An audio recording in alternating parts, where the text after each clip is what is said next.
Hello everyone दोस्तों, फिर से एक नई वीडियो के साथ मैं हूं आपका होस्ट फारूक मसीह और अपने चैनल द जर्नी सीकर्स पे आप सबको खुशामदीद कहता हूं। दोस्तों, बहुत से आर्टिकल्स मैंने भी देखे और कुछ ऐसी खबरें भी देखी। कुछ टिकटॉकर्स ने अपने चैनल्स पे पोस्ट किया जी कि यूके जो है मार्च में ईयू को ज्वाइन करने वाला है। तो मैं भी बड़ा परेशान हो गया कि यार मैं भी यूरोप में रहता हूँ, लेकिन ये मुझे क्यों नहीं पता। मैंने इसकी काफ़ी रिसर्च की, काफ़ी सारे आर्टिकल्स पढ़े, खबरें सुनी और बीबीसी को बहुत सारा देखा। तो मैं एक कंक्लूजन पे आया कि यूके जो है फिलहाल एक एग्रीमेंट करने वाला है। लफ्ज़ यूज़ हो रहा है एक एग्रीमेंट, क्योंकि आप जानते हैं कि 2020 से पहले यूके भी एक ईयू का मेंबर था और इसमें बहुत से ईयू के लोगों को भी फ़ायदा मिलता था कि उनको बिना किसी वर्क परमिट के यूके में काम करने का मौका मिलता था और यूके वालों को भी बिना किसी ख़ास परमिट के अपना बिजनेस ओपन करने का मौका मिलता था।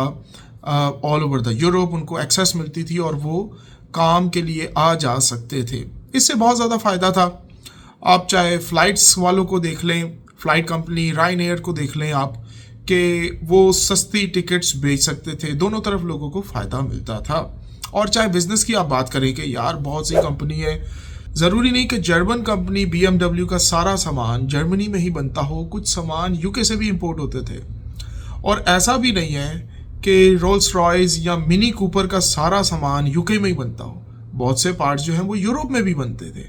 तो इस तरीके से अब जब एक बंदा एक जगह का हिस्सा ही नहीं रहा, तब ड्यूटी तो देनी पड़ेगी ना, कस्टम्स तो पे करने पड़ेंगे। उसकी वजह से अब जब प्राइस बढ़ती है तो एक आम बंदा जो है वो मुतासिर हो जाता है। और कारोबार भी देखिए, कुछ लोगों को अब जॉब अपॉर्चुनिटी अगर यूके में नहीं मिल रही और उनको यूरोप में मिल रही है, तो एक ओपन मार्केट का यही फ़ायदा होता है कि जिसको जहाँ पर भी काम मिल रहा है वो कर ले। लेकिन इस तरीके से बहुत से लोग जो हैं मुतासिर हुए और बड़े बड़े कॉरपोरेटिव्स जो हैं, बड़ी बड़ी कंपनियां जो हैं, वो इस चीज़ से मुतासिर हुई हैं कि ये एक बहुत बड़ा ब्लंडर हुआ है। लेकिन अब ऐसा नहीं कह सकते कि यार जिस तरीके से मैं कह रहा हूँ बिल्कुल यही है। कुछ लोग आज भी ये सोचते हैं कि यूके की एक अपनी इंडिपेंडेंट पॉलिसी होनी चाहिए। उसमें यूके बहुत ज़्यादा परेशान था रिफ्यूजीज से, क्योंकि यूरोप से बहुत इजीली रिफ्यूजी आ जाते थे, असाइलम सीकर्स यूके के अंदर, और इसका यूके को बर्डन जो है ना वो हैंडल करना पड़ता था, जो कि आजकल यूरोप के अंदर एक बहुत बड़ी प्रॉब्लम बनी हुई है।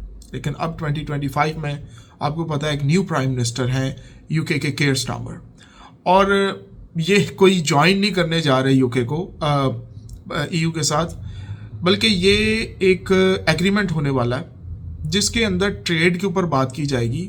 शायद फ्यूचर में ईयू का पार्ट बन जाए, वो एक फ्यूचर की बात है, उसका मैं भी कुछ नहीं कह सकता, आप भी कुछ नहीं कह सकते, नोबडी नोस। लेकिन इस वक्त एक एग्रीमेंट होने वाला है जिसके ज़रिए एक फ़ायदा ये पहुंचेगा सबको कि जी कुछ ट्रेड के अंदर जो सख्तियां हैं वो आसान की जाएं और इंग्लिश चैनल के ऊपर भी आसानी हो, ताकि जो फ़िशिंग मार्केट बहुत ज़्यादा डिस्टर्ब है। आज भी फ्रेंच जो फिशरमैन्स हैं और इंग्लिश मैन्स हैं वो पानी को लेके वहाँ पर थोड़े से परेशान हैं। वो चैनल क्योंकि दोनों का साथ में है, कभी वो मछलियाँ वहाँ से पकड़ने चले जाते हैं, कभी वो मछलियाँ पकड़ने चले जाते हैं, तो परेशानी होती है।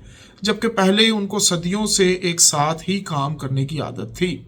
लेकिन अब क्योंकि एक अलग डिफरेंट नेशंस, क्योंकि अब दोनों कंट्रीज़ जो हैं वो ईयू का पार्ट नहीं है, एक है एक नहीं है, तो एक डिफरेंट प्रोटोकॉल सेट किया हुआ है। इसकी वजह से कारोबार, जैसे मैंने आपको बताया, बहुत ज़्यादा मुतासिर हुआ है। अब ट्रेड डील्स होने वाली है, कुछ कारोबार खुलेंगे, कुछ नई कंपनीज भी ओपन होंगी, जिसकी अगर ये केयर स्टार्मर ये सक्सेसफुल हो जाते हैं इस काम के लिए, तो मैं समझता हूँ कि इनके शायद 5 साल शायद इज्जत से गुजर जाएं। क्योंकि आपको पता है कि पिछले 3-4 सालों के अंदर कोई 4 किस्म के प्राइम मिनिस्टर बदली हो चुके हैं यूके के अंदर। अगर ये डील बनाने में कामयाब हो जाते हैं तो यूके के लिए एक बहुत बड़ी कामयाबी होगी। टू बी ऑनेस्ट, यूके को भी ईयू की ज़रूरत है और ईयू को भी यूके की ज़रूरत है। ऐसा नहीं है कि एक तरफ है, दोनों को एक दूसरे की ज़रूरत है। अगर मिलकर काम करेंगे, जिस तरीके के आजकल सिनेरियो बने हुए हैं, इतनी जंग के अंदर इतनी इन्वेस्टमेंट हो चुकी है, इनको मिलकर काम करना पड़ेगा। अगर इनका दिल ना भी करे तो इनकी मजबूरियाँ इनको एक कर देंगी। तो दोस्तों उम्मीद करता हूँ कि ये आर्टिकल भी आपको समझ आया होगा, वीडियो भी पसंद आई होगी। कोई क्वेश्चन, कोई इंक्वायरी होती है, आप डिस्क्रिप्शन में देख सकते हैं, आर्टिकल मिलेगा आपको, नहीं तो कमेंट बॉक्स में कमेंट कर सकते हैं। Thank you very much, good bye.